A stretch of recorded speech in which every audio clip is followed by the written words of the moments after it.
Hello everyone, good morning, सुप्रभात। अभी हम लोग जा रहे हैं बुद्ध पूर्णिमा के लिए, गुम्बा जा रहे हैं। आप लोगों को भी दर्शन कराएंगे यहाँ पे जाके। देखिए हमारी सारी टोली, सारे मंडली पीछे और है। हाम्रो लामा देखाउँदा, हाम्रो लामा देखाउँदा। नानी नमस्ते गर्दे, नमस्ते नमस्ते गर्दे, नमस्ते नमस्ते गर्दे, नमस्ते गर्दे, थ्याङ्किस दे, थ्याङ्किस दे, हाई भन्दैन, हाई फ्लाइङ किस दे, छिटो हाई भन्, बोल हाई नानी, हाई बोल न, नगर्देऊ। है है है है, को अरे, को अरे, स्पष्ट छैन, स्पष्ट। कोसँग बिहा गर्छौ नानी? कोसँग बिहा गर्छौ?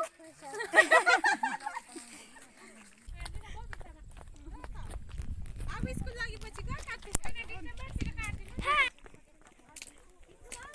टाउकोमा टोक्नु मन लाग्छ। लु हाम्रो सेतेमेतेहरू। जोतिन्छ यसरी घुँडा पनि चल्छ नि। सेतेमेतेहरू। तो चलिए, ये अपनी बारात की टोली पूरी बाराती जैसे देखो कितनी बड़ी ग्रुप है अपनी। तो हेलो दोस्तों, प्लीज पिछले ब्लॉग में मैंने आपको बताई थी कि बुद्ध पूर्णिमा आने वाली है, मैं गुम्बा जाऊंगी, आप लोगों को दर्शन कराऊंगी बुद्ध भगवान की। तो यहाँ पे हमारे यहाँ बहुत सारी गुम्बा है भगवान बुद्ध की। तो जहाँ पे मेन पहले पूजा हुआ करती थी बड़ी गुम्बा, वहाँ पे नहीं हो रही है, छोटी गुम्बा में पूजा हो रही है। तो हम लोग वहीं पे जा रहे हैं, जो नया नया अभी फिलहाल बनाया है। तो ये रास्ते है ना, मेरी मम्मी की मैका जाते हैं इस रास्ते से। और ये रास्ते हम लोग बचपन में बहुत, मतलब महीने में कितनी बार तो हम लोग इस रास्ते से चला करते थे मम्मी के साथ साथ पैदल।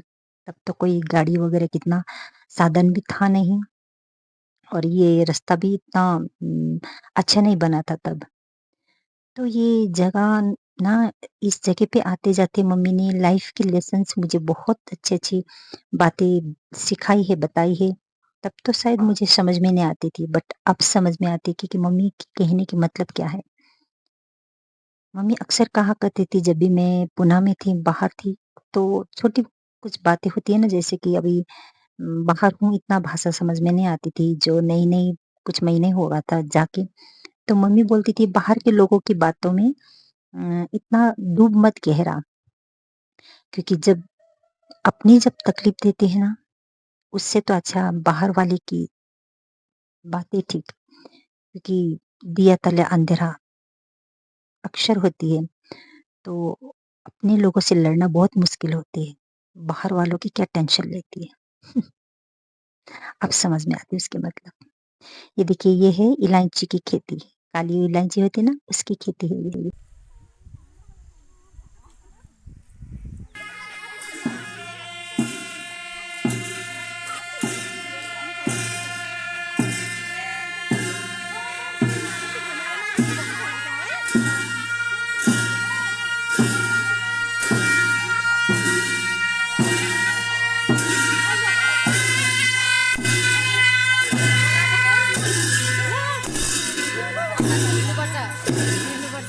जैसे हम पहुंचे, पालकी निकल रही थी, तो हम लोग पालकी के नीचे से होके गुजरे।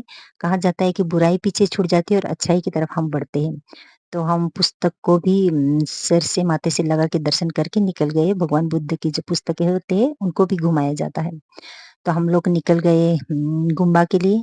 और यहाँ पे देखिए भंडारा भी बनना शुरू हो गई है। ऐसे सभी के लिए खाना भंडारा यहाँ पे बनाए जाते हैं। और ये देखिए पुराने जमाने के घर, गोबर से आंगन को पूरी तरह लिपी हुई, कितना अच्छा लगता है ना।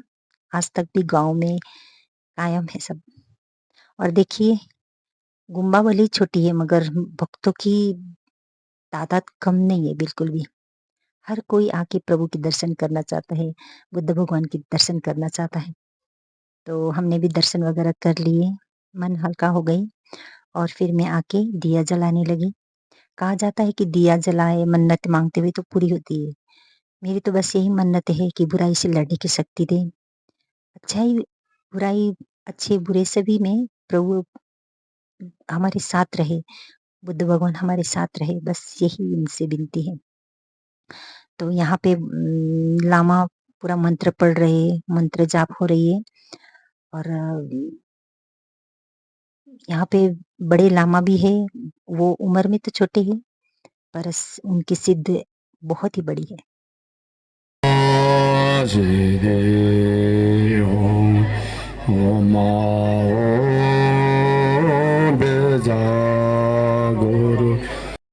ये जो लाइन दिख रही है वो है वांग की डोरी लेने की लाइन।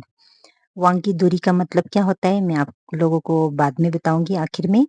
एक साइड से वांग की डोरी लेने की लाइन है तो दूसरी साइड से वांग की डोरी लिए हुए लोग प्रसाद लेते हुए आगे बढ़ रही है।